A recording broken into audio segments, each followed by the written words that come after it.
So we're going to show you the long way, which is just to continuously divide things by 2, which is,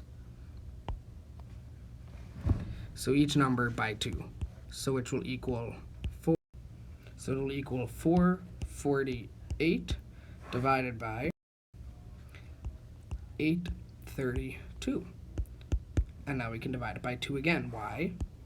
Because they're even. So divide them by 2 will equal 224 over 416. And look, even again. So let's divide it by 2 again, which will equal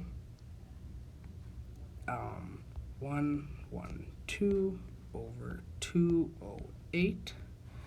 And look, we keep getting even numbers.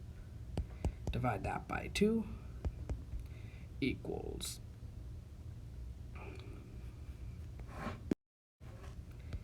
56 over 104. Even. Divide by 2 equals 28 over 52. Divide by 2, why? Because even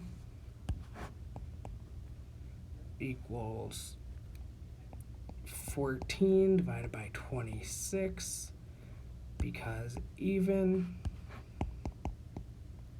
2 will equal 7 over 13. And once you get to this point, you can see that both of these numbers are prime, but they both don't need to be prime. Only one has to be prime. If either of these numbers are prime, there's no possible numbers that can be divided into it to make it smaller. So this is your final answer.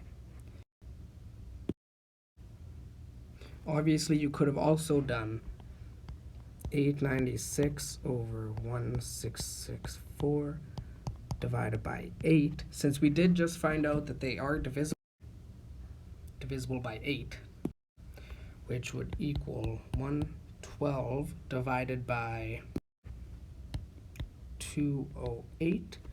And then you can just continue to go down. So you would have cut out all of those steps.